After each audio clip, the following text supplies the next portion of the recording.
عقیدہ ختم نبوت کیا ہے؟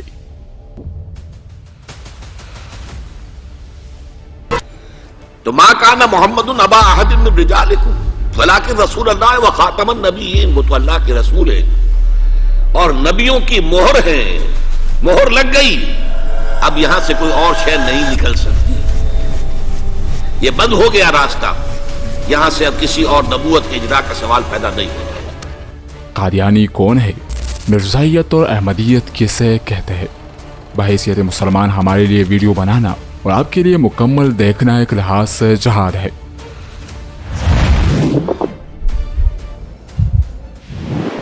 1839 یا 40 کو صوبہ پنجاب، ضلع گرداسپور، تحصیل بٹالہ کے موضع قادیان میں پیدا ہونے والا ایک شخص ملعون و کذاب مرزا غلام احمد قادیانی 6-7 سال کی عمر میں قرآن مجید پڑھنا شروع کرتا ہے۔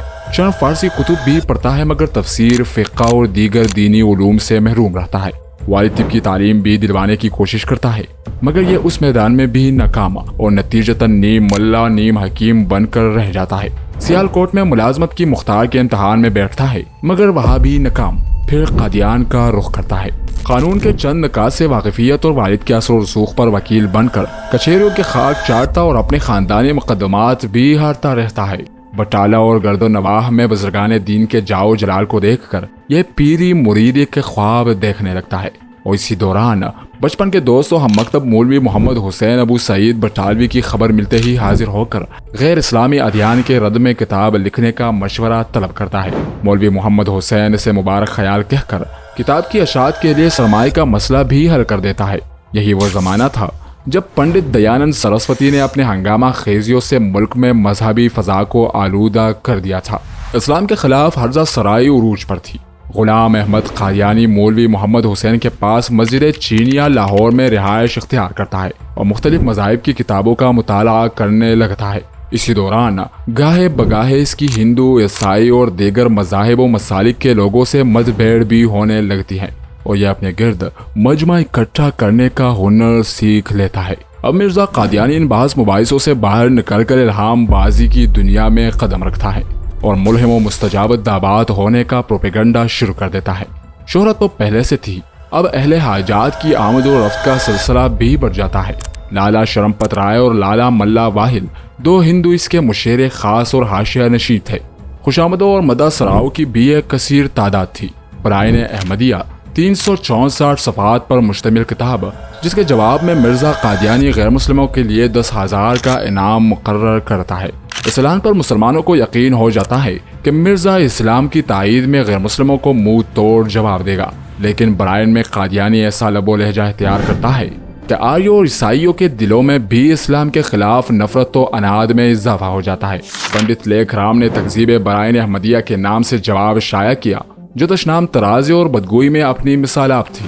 اس بدبخت نے انبیاء اور رسل کی اس قدر توہین کی کہ شاید پہلے ایسا نہ ہوا ہو، اور اس سب کا ذمہ دار مرزا قادیانی ہی قرار پایا جاتا ہے۔ مگر مرزا اور اس کے حواریوں کے نزدیک برائن کامیاب ترین کتاب ہوتی ہے۔ اسی دوران امرتسر میں مرزا غلام احمد قادیانی کے دوست حکیم محمد شریف اس کو مجدد ہونے کے دعوے کا مشورہ دیتا ہے۔ چنانچہ مرزا مجددیت کا ڈنڈورا بھی پیٹ کر دنیا میں مختلف زبانوں میں لٹریچر بھجوانا شروع کر دیتا ہے۔ مگر مرزا تجدید کے اثر کا کمال یہ ہو جاتا ہے کہ 20,000 دعوتی اشتہار کی ترسیل کے باوجود ایک بھی غیر مسلم اس کا ہمنوا نہیں بنتا۔ علماء لدھیانہ میں ممتاز حیثیت کے حامل مولوی محمد، مولوی عبداللہ اور مولوی اسماعیل تینوں حقیقی بھائی کہیں سے کتاب برائن احمدیہ حاصل کر کے اس کا مطالعہ کرتے ہیں، جس میں الحاد و زندقہ کے کمار نظر آنے پر وہ شہر میں اعلان کرتے ہیں کہ یہ شخص مجدد نہیں بلکہ ملحد و زندیق ہے، اور مرزا کی تکفیر کا فتویٰ جاری کر دیتے ہیں۔ تھوڑا ہی دنوں بعد علماء حرمین شریفین کے طرف سے بھی مرزا غلام احمد قادیانی کے کفر کے فتوے ہندوستان پہنچ جاتے ہیں۔ جب تکفیری فتووں کے بعد مرزا قادیانی کی سرگرمیاں متاثر ہونے لگتی ہیں تو وہ مسیح ہونے کے اعلان کی منصوبہ بندی شروع کرتا ہے۔ سب سے پہلے یہ زندیق جناب حضرت عیسیٰ علیہ السلام کی حیات اور آپ کی آمد ثانی سے انکار کرتا ہے۔ پھر یہ بدبخت دوسرا پروپیگنڈا شروع کرتا ہے کہ میں مسیح ہوں، اور آخرکار 1890 میں یہ دعویٰ بھی کر دیتا ہے کہ احادیث میں جس مسیح کے آنے کی پیشنگوئی کی گئی وہ میں ہی ہوں، نعوذ باللہ۔ جب ہر طرف سے معجزات مسیح میں سے کوئی ایک معجزہ دکھانے کے مطالبات بڑھنے لگتے ہیں تو یہ زندیق معجزات مسیح کا سرے سے ہی انکار کر دیتا ہے۔ کچھ وقت گزرنے کے بعد 1892 میں امام مہدی ہونے کا بھی دعویٰ کر دیتا ہے، نعوذ باللہ۔ اس لعین کے جھوٹ پر جھوٹ اور دینی اسلام کا حلیہ بگاڑنے پر اس کے محسن و مربی مولوی محمد حسین سمیت کئی لوگ اس کا ساتھ چھوڑ دیتے ہیں اور اس کے جھوٹے دعووں کے پول کھلنے لگتے ہیں۔ جنابان، اور تو اور سال 1901 میں یہ کذاب غلام احمد قادیانی لعین ذیل و بروب روزے اور غیر تشریح نبی اور پھر اصلی نبی ہونے کا بھی دعویٰ کرنے لگتا ہے، نعوذ باللہ۔ اور آخر کار 29 مئی 1908 کو اچانک قہر خداوند کا شکار ہو کر ہیضہ میں مبتلا ہو جاتا ہے اور لاہور میں پاخانے کے اندر انتہائی ذلت و رسوائی کی موت سے ہلاک ہو جاتا ہے۔ اس بدبخت کذاب نے خدا کا بیٹا ہونے کا بھی دعویٰ کیا تھا۔ اس کے علاوہ کرسچن اوتار اور درجنوں جھوٹے دعوے کیے اور آج بھی اس کے پیروکار 8 بڑے فرقے بنا کر دنیا بھر میں اس کی تعلیم کو عام کرنے اور ارتدائی سرگرمیوں میں مصروف کار ہے۔ ان کے 8 بڑے فرقے جن سے بچنا انتہائی ضروری ہے۔ نمبر 1، سبز احمدیت، اس کا بانی و سربراہ مرزا رفیع احمد۔ نمبر 2، احمدیت، بانی و سربراہ مرزا مسرور احمد۔ نمبر 3، اصلاح پسند، بانی و سربراہ لعین عبدالغفار جمبا۔ نمبر 4، لاہوری گروپ، بانی و سربراہ محمد علی۔ نمبر 5، صحیح الاسلام، بانی و سربراہ منیر عظیم۔ نمبر 6، المسلمین، بانی و سربراہ ظفر اللہ ڈومن۔ نمبر 7، حقیقی، بانی و سربراہ ناصر سلطانی۔ اور نمبر 8، نور الاسلام، بانی و سربراہ الحاجی جبریل۔ یہ تمام فرقے احمدیت کا پرچار پوری دنیا میں اپنے اپنے طریقے سے کر رہے ہیں اور ان سب سے بچنا انتہائی ضروری ہے۔ ان کے ساتھ اٹھنا بیٹھنا یا دوستی رکھنا اسلام میں قطعاً جائز نہیں، ان کا اسلام سے کوئی تعلق نہیں۔ یہ اور اس طرح کے دیگر فرقے دائرہ اسلام سے خارج ہے۔ قرآن مجید ہدایت ربانی کا وہ اولین سرچشمہ ہے جس سے فیضیاب ہو کر انسان دنیاوی و اخروی فلاح و کامیابی سے ہمکنار ہو سکتا ہے۔ یہ کتاب مبین وہ آخری صحیفہ آسمانی ہے جس کے ساتھ اللہ تعالیٰ نے اپنے نبی آخر الزمان حضرت محمد مصطفیٰ صلی اللہ علیہ وسلم کو تمام مخلوقات کی طرف مبعوث فرمایا۔ یہ کتاب ہر قسم کے شک و شبہات سے پاک ہے، جیسا کہ ارشاد ہے، ذالک الکتاب لا ریب فیہ۔ یہ وہ عظیم کتاب ہے جس میں کسی شک کی گنجائش نہیں۔ یہ کتاب حق ہے، اول تا آخر تمام حقائق، علوم و فنون کی جامع ہے۔ قرآن خود کئی مقامات پر اس کی تائید کرتا ہے، ما فرطنا فی الکتاب من شیء، ہم نے کتاب میں کوئی چیز نہیں چھوڑی۔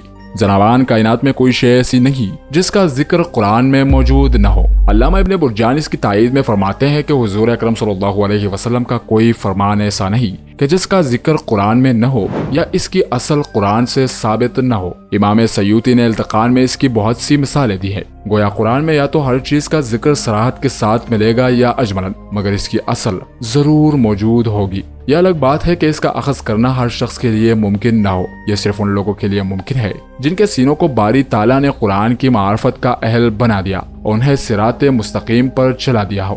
یا اللہ تعالیٰ کے وہ انعام یافتہ بندے ہیں جن کے راستے پر چلنے کی تلقین کی گئی ہے۔ وَمَن يُطِیعِ اللَّهَ وَالرَّسُولَ فَأُولَٰئِکَ مَعَ الَّذِینَ أَنْعَمَ اللَّهُ عَلَیْہِم مِنَ النَّبِیِّینَ وَالصَّادِقِینَ وَالشُّہَدَاءِ وَالصَّالِحِینَ وَحَسُنَ أُولَٰئِکَ رَفِیقًا۔ اور جو کوئی اللہ اور اس کے رسول کی اطاعت کرے تو یہی لوگ ان کے ساتھ ہوں گے جن پر اللہ نے خاص انعام فرمایا ہے، جو انبیاء، صادقین، شہداء اور صالحین ہے، اور یہ بہت اچھے ساتھی ہے۔ اگر محض اپنے رائے سے قرآن و سنت کے مطالب و مفاہیم متعین کرنے کی کوشش کی جائے تو اس میں گمراہی کا امکان پایا جاتا ہے، جیسا کہ رسول اللہ صلی اللہ علیہ وسلم نے فرمایا، جس نے قرآن کا مفہوم اپنی رائے کے بنا پر متعین کیا وہ اپنا ٹھکانہ دوزخ میں بنا لے۔ دوسری جگہ فرمایا، جس نے قرآن کا مفہوم اپنے رائے کے بنا پر متعین کیا اور درست کیا تو پھر بھی اس نے خطا کی۔ حضور نبی کریم صلی اللہ علیہ وسلم کا آخری نبی ہونا قرآنی آیت سے قطعیت اور حتمیت کے ساتھ ثابت ہے، جس میں شک کرنا یقینی طور پر کفر و الحاد کا باعث ہے۔ عقیدہ ختم نبوت کے حوالے سے عام لوگوں میں یہ غلط فہمی پائی جاتی ہے کہ اس کا ذکر صرف 1 یا 2 قرآنی آیت میں ہوا ہے اور اس کے علاوہ قرآنی حکیم میں اس کا کہیں ذکر نہیں۔ یہ ایک مغالطہ ہے۔ اگر باریکی سے قرآن حکیم کا مطالعہ اور اس کے مطالب و تفاسیر پر غور کیا جائے تو معلوم ہوگا کہ قرآن حکیم میں ایمان اور عقیدے کے باب میں اتنی کثرت کے ساتھ کوئی مضمون بیان نہیں ہوا جتنی کثرت کے ساتھ عقیدہ ختم نبوت بیان ہوا ہے۔ سینکڑوں قرآن آیات میں نبی کریم صلی اللہ علیہ وسلم کی شان ختم نبوت کا بیان وارد ہے۔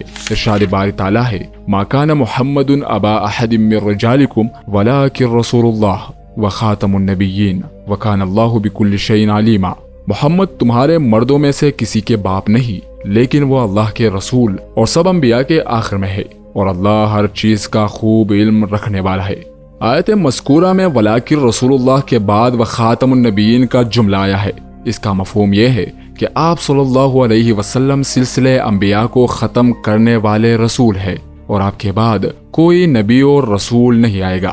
آیت میں ولاکن رسول اللہ کے بعد رسول کی مناسبت سے وخاتم الرسل ہونا چاہیے تھا، لیکن فرمایا وخاتم النبیین، یعنی آپ صلی اللہ علیہ وسلم نبیوں کے خاتم ہے۔ اب اس کے ذکر کرنے کا سبب کیا ہے؟ اس سوال کے جواب سے پہلے ضروری ہے کہ نبی اور رسول میں فرق کو سمجھ لیا جائے۔ نبی اور رسول میں فرق یہ ہے کہ ہر نبی رسول نہیں، لیکن ہر رسول کے لیے نبی ہونا ضروری ہے۔ جب تک کوئی نبی نہ ہو وہ رسول نہیں ہو سکتا، اور نبی وہ ہے جس پر اللہ تعالیٰ وحی بھیجے اور اس سے کلام کرے، وہ اسے شریعت اور کتاب دے یا نہ دے، کلام کرنا شرط ہے، خواہ براہ راست کرے یا فرشتہ بھیج کر پردے کے پیچھے سے کرے، جیسے کہ قرآن کریم میں ارشاد ہے، اور ہر بشر کی یہ مجال نہیں کہ اللہ اس سے براہ راست کلام کرے، مگر یہ کہ وحی کے ذریعے کسی کو شان نبوت سے سرفراز فرما دے یا پردے کے پیچھے سے بات کرے، جیسے حضرت موسیٰ علیہ السلام سے طور سینا پر یا کسی فرشتے کو فرستادہ بنا کر بھیجے۔ تاریخ شاہد ہے کہ انبیاء تو بہت ہوئے، لیکن رسول بہت کم ہوئے۔ صرف وہی رسول ہوا جس کو اللہ تعالیٰ نے شریعت، کتاب یا صحیفہ دے کر کسی قوم کی طرف بھیجا۔ قرآن کریم میں بہت سے انبیاء کا ذکر ہے جو فقط نبی ہے، رسول نہیں، جیسے حضرت زکریا علیہ السلام، حضرت یحییٰ علیہ السلام وغیرہ۔ اس کا مطلب یہ نہیں کہ اگر کوئی رسول نہیں بنایا گیا تو اس کے نبی ہونے کا بھی انکار کر دیا جائے، اس کا نبی ہونا لازماً برقرار رہتا ہے۔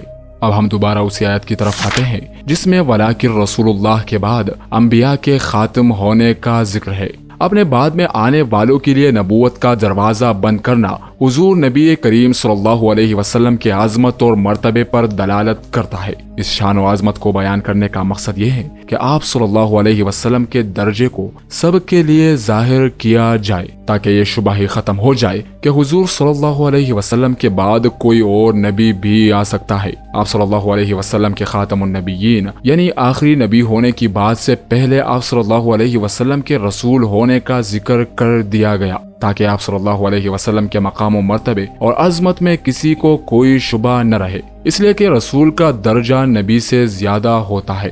اگر ولاکن رسول اللہ کے بعد وخاتم الرسل فرما دیا جاتا تو یہ امکان باقی رہتا کہ رسولوں کا آنا بند کر دیا گیا، شاید نبی آتے رہیں گے۔ اس شبے کے امکان کو بھی وخاتم النبیین کہہ کر ختم فرما دیا گیا۔ اب سلسلہ ختم نبوت اور دروازہ نبوت قیامت تک کے لیے بند کر دیا گیا ہے، اور کوئی اس بارے میں کسی مغالطے میں نہ رہے۔ جب کسی نبی نے ہی نہیں آنا تو رسول کہاں سے آئے گا؟ اگر حضور اکرم صلی اللہ علیہ وسلم کے بارے میں خاتم الرسل کہا جاتا تو پھر بعد میں آنے والے کئی کذاب ذہنوں میں خلفشار پیدا کرنے کی کوشش کرتے کہ رسولوں کا آنا بند ہوا ہے، نبیوں کا تو نہیں ہوا۔ اللہ تعالیٰ کی وحدانیت کا اقرار اور بطور آخری نبی حضرت محمد صلی اللہ علیہ وسلم کی رسالت کی تصدیق کرنے والے کو مسلمان کہتے ہیں۔ جب بندہ کلمہ طیبہ پڑھتا ہے تو اس میں وہ اللہ کی وحدانیت اور حضور نبی کریم صلی اللہ علیہ وسلم کی رسالت پر ایمان لاتا ہے۔ اسی طرح حضور اکرم صلی اللہ علیہ وسلم کے خاتم الانبیاء ہونے پر جو شک کرتا ہے وہ دائرہ اسلام سے خارج ہو جاتا ہے اور اس کا ایمان زائل ہو جاتا ہے۔ عقیدہ ختم نبوت قرآن و حدیث سے ثابت ہے۔ قرآن مجید کی 100 آیت مبارکہ اور رحمت دو عالم صلی اللہ علیہ وسلم کی 210 احادیث مبارکہ اس عقیدے کی وضاحت و گواہی دے رہی ہے کہ نبوت اور رسالت کا سلسلہ حضرت محمد صلی اللہ علیہ وسلم پر ختم کر دیا گیا ہے۔ آپ صلی اللہ علیہ وسلم سلسلہ نبوت کی آخری کڑی ہے۔ آپ کے بعد کسی شخص کو منصب نبوت پر فائز نہیں کیا جائے گا۔